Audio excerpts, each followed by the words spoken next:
So I'd like to talk about something that is very dear to my heart, and it is about loving and losing a beloved soulmate. And I'm going to use the fictional name that's in the book, because all the names have been changed, and his name is Matthew. And the joy in loving him and the grief in losing him has made me a better human being. We're all born into this world feeling fully safe and completely loved. We're full of self-expression. Have you ever seen a little child get upset? They hold nothing back. They're screaming one moment, and then they're laughing and giggling the next. Little children are full of wonder. I'll never forget when my daughter discovered an ant for the very first time. She sat on our patio, it was springtime, in her little diaper, mesmerized by this tiny little creature. Or when my son first discovered that water came out of a garden hose. The garden hose truly was his favorite toy that whole summer. He watered all my flowers for me. Even when the water wasn't on, he would be putting it in the bottles. It's so cute. And then it seems like life happens. And for many of us, we close down a little bit, some of that self-expression. We get hurt. We get a little frightened by life. We might even put a little bit of armor around our hearts to protect ourselves from some of those threatening and people and circumstances that life can entail. And that happened to me. And it all began when I was 3 years old. My sister, who was my big sister, she was 6. She brought me along to her friend's house, and I was sitting in her friend's front yard, peaceful and content, to just twist my little finger into the earth. The sky was blue, and the birds were chirping, and everything was perfect in the universe, until my sister's friend screamed, "Bonnie, you have ruined our yard. When my father sees that hole you made in our yard, he is going to kill you." Well, I took her quite literally, and I was terrified. So I ran home through the woods as fast as my 3-year-old legs could take me. I hid under my bed, and I wouldn't come out. My mother had to crawl under my tiny little 3-year-old bed and drag me out. Then there was a time where I was at the ice hockey rink. My brother was practicing hockey, and I was bored to tears. I sat in the rink, and I spotted a couple kids that looked about my age, maybe about 4 years old, 5 years old, and my heart just leaped for joy. I just thought, oh, friends I can play with. And so I waved and I smiled, waiting for a response. Well, they gave me a response, all right. They stuck their tongues out at me and made mean faces. And I was crushed. I just burrowed my face into my mother's side and I cried. My mother had an illness that hospitalized her every 2 to 3 years. And she was gone 6 months, sometimes a year. And I didn't always feel safe with the strangers my father hired to replace my mother. I missed my mommy. I didn't understand why she had gone away. Then there was my friendship trauma. Has anybody here ever had an experience, a difficult experience in losing a friend? Just raise your hand. Yeah. It's hard to get through life without having a friendship trauma. Mine was in the 6th grade. Janie and I had been best friends since the 2nd grade. And the last week of 6th grade, she decided to make a new best friend. And she didn't want to be my friend anymore. So by the time I had met Matthew, I was in my 30s. I was raising my 2 children by myself, and I was working 7 days a week to run my business, and life had seemed more about survival and fear than wonder and grace. But the 7 years of life experiences with Matthew transformed who I am. It wasn't the experiences themselves, It was the love that infused those experiences that altered who I am at the very core of my being. You see, he loved me so completely, so unconditionally, that for the first time since I was 3 years old, I felt safe on the planet.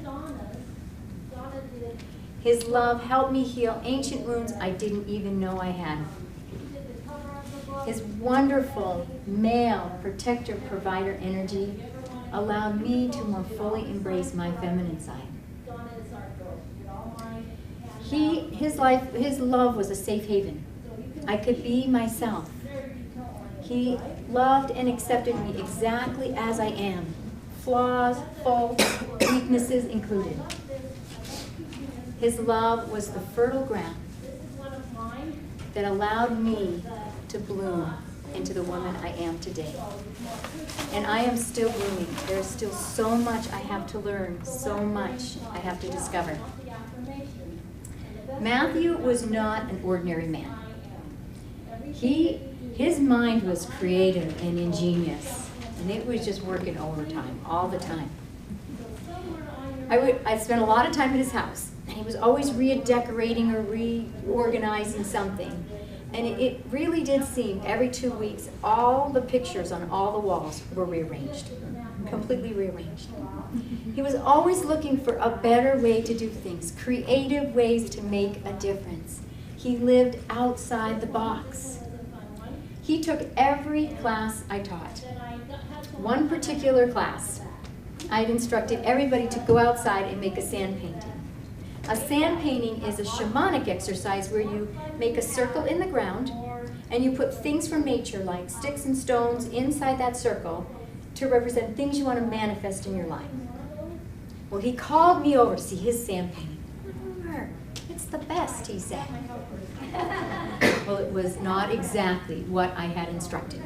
He thought on a higher level, just like his sand painting. It was up in a tree. Perched between 2 branches, it was a teepee-looking masterpiece. Feathers coming out the top. Berries and flowers decorated the outside. Inside, there was like a stick of stone inside, but there was also stamps and coins and candies. Even had a hand-drawn picture inside his teepee.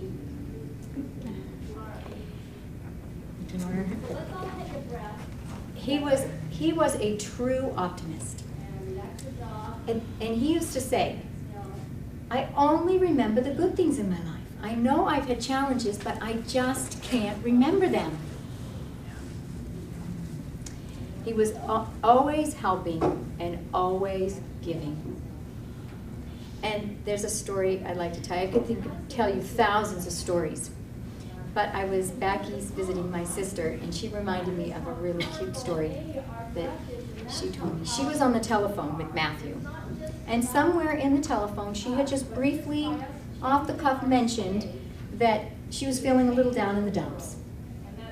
Well, 1 week later, she had a box that arrived on her doorstep filled with what she describes as a lifetime supply of pharmaceuticals for depression. That is a true story. Well, Matthew was a very, very wealthy man. And we can't deny that. But he was a regular, down-to-earth kind of guy. He loved his $10 watch. And he would get very excited when Arby's would have their 5 for $5. He told me a cute story I'd like to share with you. He had this big business meeting, and he sat at the head of this large table, and he looked down at the table at the rows of businessmen and businesswomen, and he noticed that the men were wearing very expensive suits. And he had guessed maybe they were worth $1,000, $2,000 for these suits. So he started the business meeting by standing up and asking everybody, do you like my shirt? Does everyone like my shirt? Of course, everyone said yes, because he was the boss and they wanted to keep their jobs. Then he went on to brag that he had bought his shirt on sale for $5. sure those guys in $2,000 business suits were a little jealous. Who's big business guy here. I want to read something that he has written. The natural condition of our spiritual being is love. Love is all-inclusive. Our several and separate existences live within the oneness of love. We are all part of one great spiritual heart. When we act with love, we feel no separation of self or others.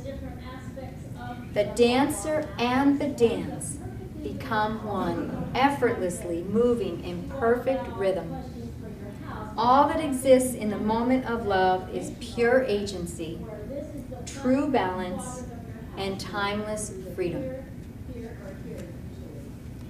Well, I would like to say that everything was always perfect between Matthew and I. But we could push each other's buttons. Has anyone here ever been in a relationship where it brought up some stuff? Usually what I get is a laugh and no hands come up. Or one or two. It's pretty difficult to not have anything come up in a relationship. Relationships sometimes bring up stuff. Life brings up stuff. Being a spiritual person doesn't mean we don't have any stuff. It means that we're on a compassionate journey to heal that stuff. Well, Matthew was much better at dealing with upset than me. If I got upset, he never abandoned me. He might have also gotten upset, but he always stayed with me until we worked it all out. I can see him now, smiling at me, telling me how cute I am when my red hair catches on fire. Unfortunately, I was not always as generous with him. And oftentimes when he would get upset, I would run away like a scared rabbit. And one such time, I was driving home, asking myself, how did I attract this reactive man into my life? It's funny to me now because there are no accidents, and we always draw to us our perfect mirror.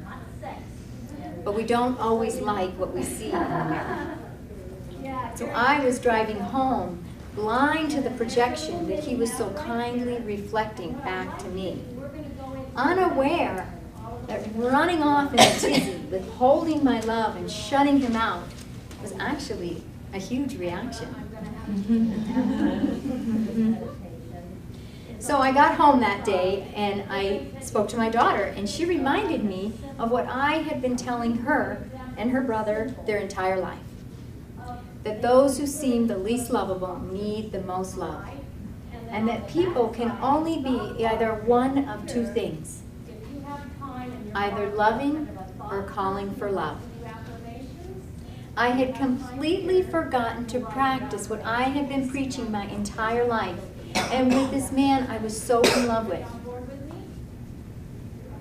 So I called him up right away, and I apologized. I promised him that I would never run away again. Maybe into the next room, but never very far, and never for very long. I grew up that day. I made a commitment to myself to be present and non-reactive even when someone is upset with me. Even if someone runs away from me, no matter how they react, I can be present and non-reactive. And I'm still practicing that today. I practice shifting from being the defensive child who blames and faults to being the adult who responds to a call for love with compassion. I need to look at my pictures. Oh, yes, yes. So when someone we love passes, all those pet peeves, all those little annoying things that annoyed us, they actually become endearing. You see, nothing's changed except our interpretation. That's it. One of the things that used to bother me about Matthew was how bold he was. This man was unstoppable. If we were driving down the road and he wanted to make a U-turn, the medium strip was only there to assist him. We traveled a lot, and I remember being in airports. And if he had a question, he would march right up to the customer service agent, completely ignoring the people waiting patiently for their turn. He owned a piece of property alongside a mountain, and he loved to drive me up his mountain. And if he saw someone hiking on his four-wheel drive dirt road, he'd always let them hike, but he'd always stop just to let them know that they were trekking on his territory. When I would see hikers up ahead, I would say silently to myself, "Please don't stop. Keep going. Please don't stop." He would always stop, roll down his window. I'd sink down in my seat just a little bit with embarrassment. Today, what I would give to have another ride up that mountain with him. I wouldn't care how many times he stopped. Of all our grand and wonderful adventures, his greatest gift to me was in his passing. I learned so much by losing his physical form. I learned that you can never really lose anyone. I learned that to love and accept the people in my life exactly as they are. I don't need to change people anymore. You see, I know that if I lost them, I would miss everything about them. I don't take the people in my life for granted. I learned to forgive more easily. It's only the interpretation of what is said or done that can offend or hurt us. And it is always easy to forgive a call for love. I still worry. And I know that I cannot worry and simultaneously believe that all is in divine right order. Those two thought systems cannot coexist. But I worry a little less since Matthew, because the abundance of synchronicities that weave themselves into our experiences have helped me to shift from believing in a chaotic universe, a fearful and chaotic universe, where I have to force and control outcomes, to believing in a universe that is divinely orchestrated, where I am guided moment by moment. As I trust, unattached, and I'm free. And I watch as my life unfolds miraculously before my eyes.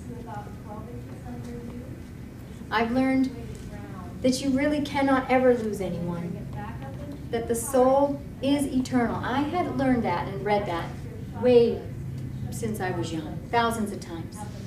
But then to have a very real experience with Matthew after he passed, to feel him with me, to feel that connection, to feel his love surround me and his presence, transform that mere belief into a deep inner knowing.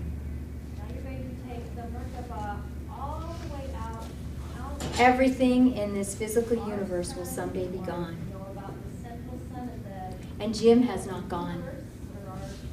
He lives inside my heart, forever inside my heart. The love that is shared between souls is eternal. It is the only thing that lasts forever. Everything in this physical universe will be gone. The mountains up there, the houses, our cars, our physical bodies, even our cute dresses. They're going to all be gone. Maybe in a year, maybe in 1 trillion years. But this has helped me to value more deeply that which is eternal. The loving invisible bonds from my heart to yours. The relationships in my life. While also being more physically present in the moment to the importance of that which is physically in front of me right here, right now, because it could be gone tomorrow. You see, when someone you love dies, at first it feels like you too have died. It feels like a piece of your soul is gone, missing. But then eventually, and more important, inevitably, you come back. And to be so blessed to have the experience that something that felt so painful and so devastating hasn't destroyed or altered the truth within you one iota.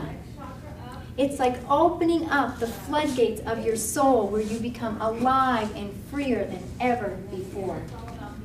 You realize you have a choice with everything in life. Whether you lose someone through death, whether it's a difficult breakup, whether you lose your home or your job or even your health, whether you've been victimized, persecuted, or any of that, you can choose to allow that pain and allow that grief to close you down, to harden you. And you can become a resigned, guarded, and bitter human being. Or you can choose to allow that pain and allow that grief to open you up.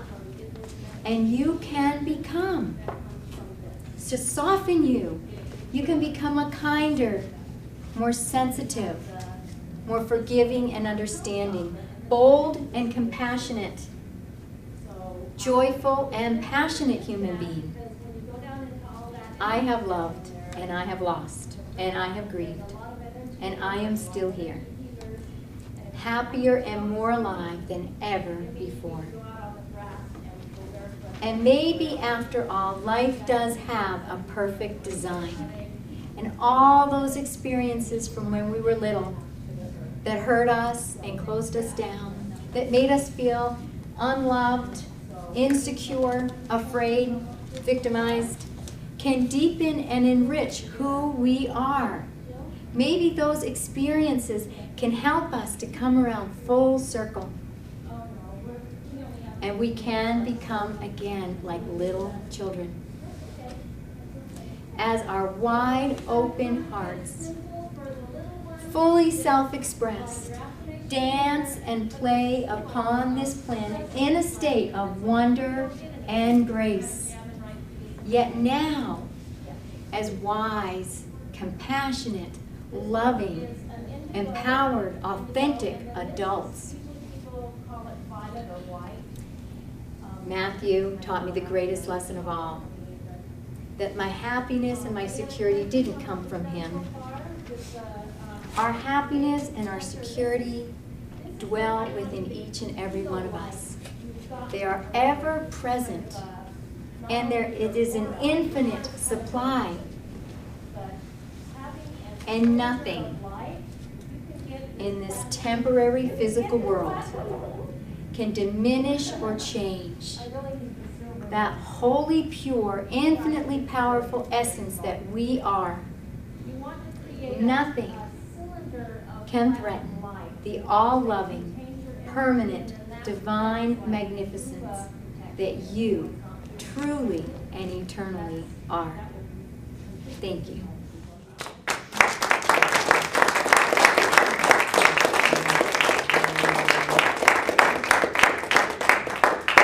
So we have 15 more minutes, so we can either do questions or I can talk a little bit about another book that I've written.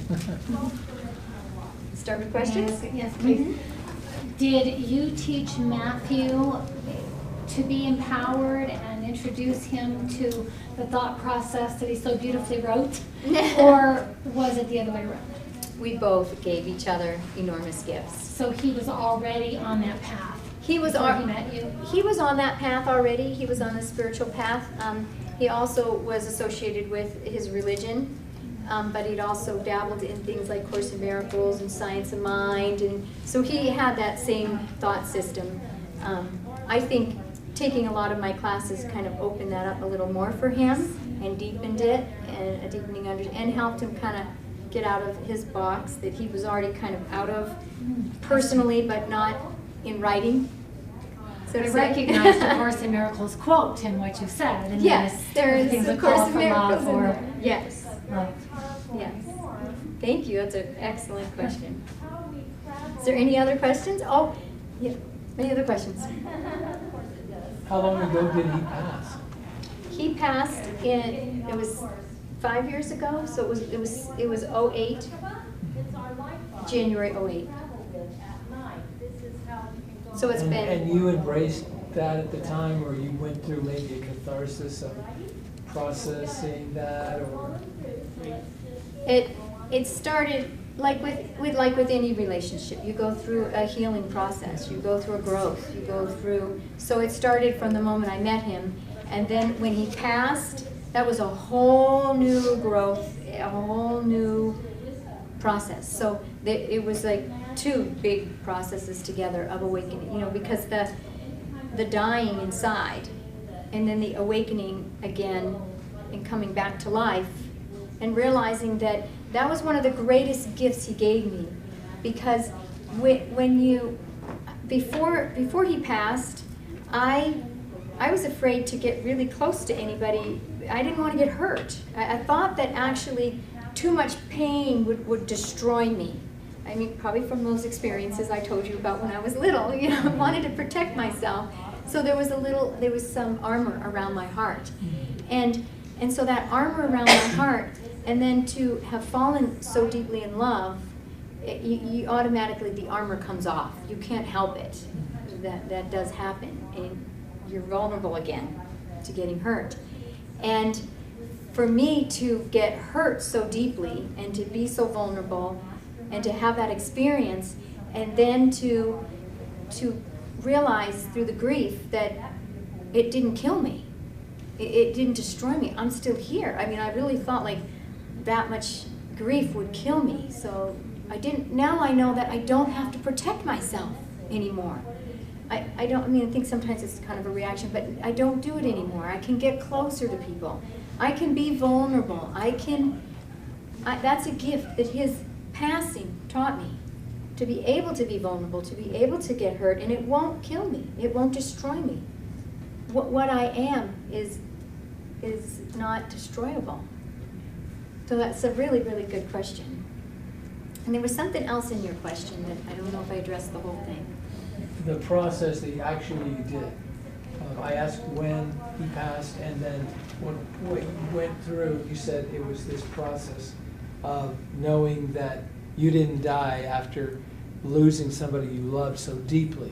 Yes, and one of the keys to that process for me was when he passed. I started grieving before he passed because he was sick with cancer, and I knew he was going, even though I didn't want to admit it. So I started grieving very deeply before he passed. And I said to myself, very consciously said to myself, I'm not going to let this close me down. I am going to feel everything fully. I'm going to feel it all. I'm going to let myself experience it, and I am going to let this grief open me up. I'm going to let it make me a better, more deeply feeling human being. And I consciously said that to myself. So there was times where even before he left, I would just be sobbing. I just it would come up. And I would just let myself cry. I let myself sob. I let it all come through me. And it deepened me.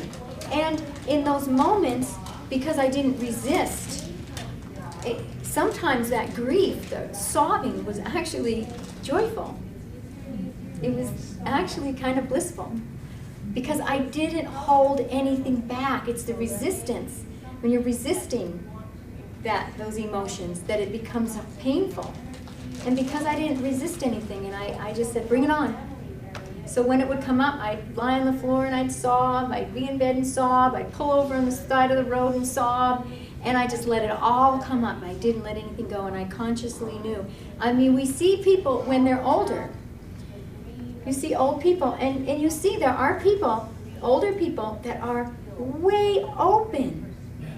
And their eyes sparkle, and they've softened, and they're like magical to be around. They're beautiful, and they're fun, and they're just the best. But then you do see people that are older, that are, cranky, resigned, complaining people that have really closed down. They've let life harden them. So at this point, do you think now that you don't fear death, or you do fear death? I've never feared death. I've never feared death. Even as a child, I thought I was going to die. I was sure I was going to die. I'm positive. And I had no fear of death. I don't know why. Kind of looking forward. It was just no fear of it. But what I fear in death is the people around me. I don't want them to feel hurt. That's what I fear in death, is when I was a little girl, I worried about my mom and dad missing me or being sad that I would be gone. And I told my dad, I said, Dad, I'm going to die. I was maybe about 8 years old, 9 years old. I said, I'm going to die. I just want to let you know. And I want you and Mom to know that I'm going to be okay. Just don't worry about me. I'm going to be good. I don't want you to worry about me. And I didn't die, obviously, but my dad did tell me that I was going to live to 102, so which was nice. Yeah. I don't know if you have anything to compare it to in your life experience, Ananda, but you've experienced someone dying, shall we say, slowly. Yes. And you had warning. Yes. Have you spoken with or consoled people who had the experience, or maybe you've had it in your own life where someone died suddenly, and what do you experience as the difference between the two, or is there any? Is the grieving process different? Do you know? I have not had that experience of someone really deeply close to me. I have had experience of that happening, people that were removed a little bit, but I think the grieving process is different when it's someone who's very intimately close to you, like your children, your parents, a significant other, than when it's someone who's a little bit removed. So I wouldn't be able to consult anybody for that. But it's a great question. But yes. When you had when Matthew was afflicted with the cancer, I'd be interested to know how long that was before he passed away, and also what kind of challenges was he resigned to? Oh, for me, was it let's beat this thing? Very good question. Okay, very good question. So Matthew got the cancer. He went through radiation, and he started feeling better. And in my positive outlook, he's great. But I didn't know that the cancer actually hadn't gone away. He may have, but he never let on. But it went through a slow process, and even as he was going through very severe struggles, and I remember some very severe physical struggles, this man always had a smile on his face. Always. And it talks about that in the book. And it gives a very detailed description of a very painful situation where you would never know. You meet him, and he was, like I said, an eternal optimist. An eternal optimist. So he was always smiling. He was never complaining, even when he was days away from passing. And I know that he gathered up every ounce of strength he had just to make the one phone call a day that I would get. This is all in the book. Every day, he would gather up that energy. And when he called me, you couldn't tell that he was sick and dying within days, because he sounded just like his usual optimistic, cheerful self. So it's a really good question. What lessons did he teach you about money? That is a really good question. That's a really good question. So, you know what he used to say? He used to say brick by brick. Brick by brick. And I would say, oh, come on, just forget that brick by brick, abundance, abundance, just go for it, boom, And, he was right. He was right. It's patience, and it's brick by brick, and that's how he grew up very, very poor. He grew up very poor. He went to bed hungry many nights, a hungry belly. Sometimes they would have bread and milk for dinner because they couldn't afford anything else. He started working when he was really, really young, doing any kind of job he could think of. You know, he delivered paper, he picked walnuts, he did everything. He would sneak into places and pretend he was older than he was to get jobs. But he did everything he did, and the billions that he accumulated was really and truly brick by brick. It was down to earth, solid sense, and he didn't waste. He wasn't a wasteful. He was generous, but he wasn't the kind of person that, he loved Arby's 5 for $5. He went through McDonald's and got Happy Meals. I mean, it was the cutest thing, you know, he really would. Get me a Happy Meal. He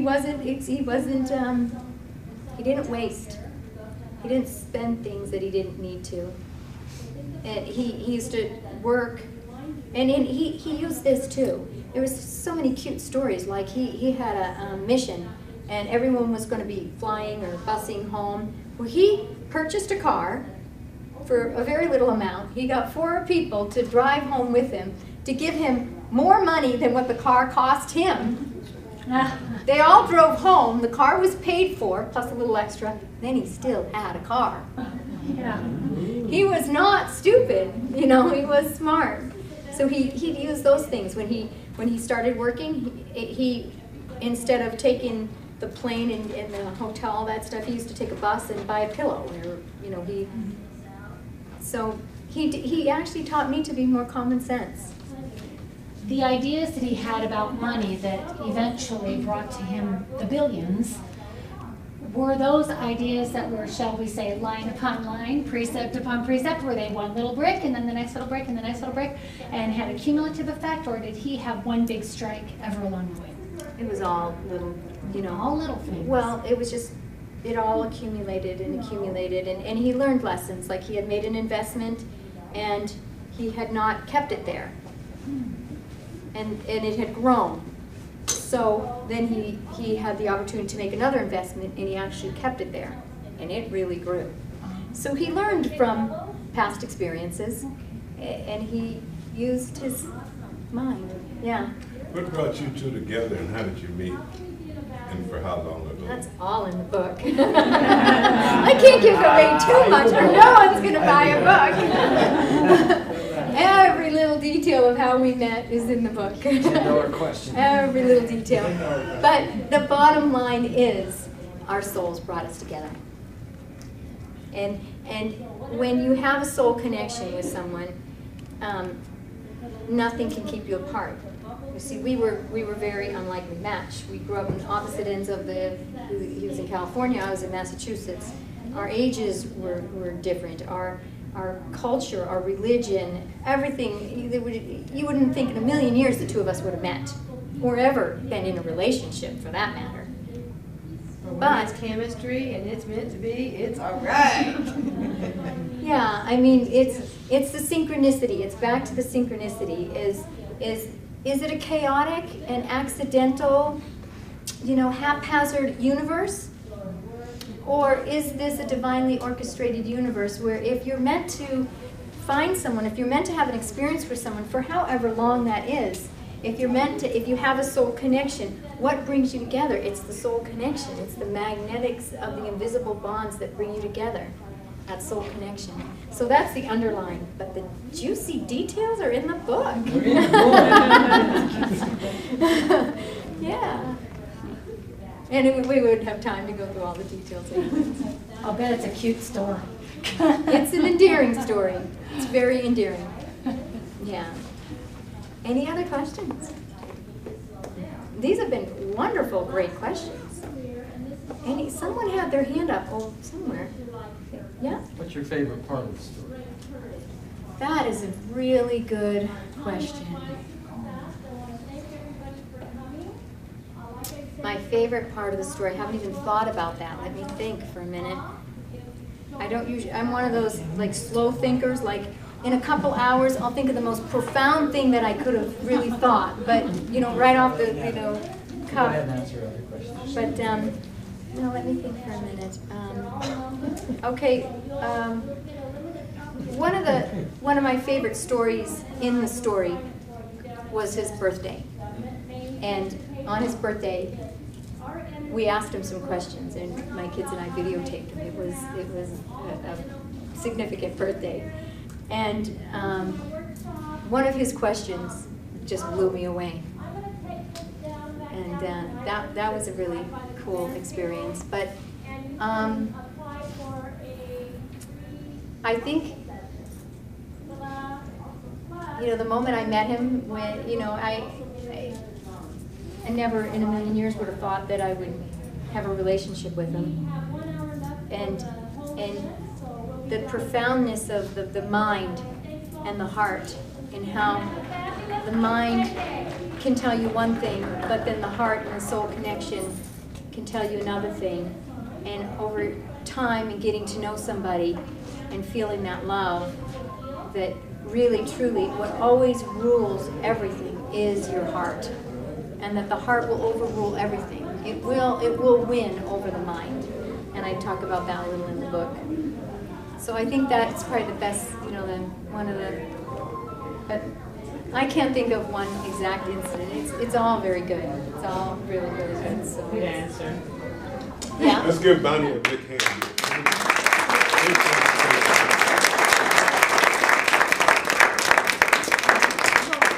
Ron, you had a question? What's your I was just question? going to ask you, how long did it take to write the book? Oh, that's a good question. I started writing it maybe a year after he passed. You just finished it? I just, it's been sitting on my computer for several years, and I actually had this talk at Toastmasters, and then this talk actually propelled me to publishing. So good question, thank you. Thank you all so much. Thank you. And if you want, I'm selling books out in the hallway, so if anyone would like to buy a book, they're $10.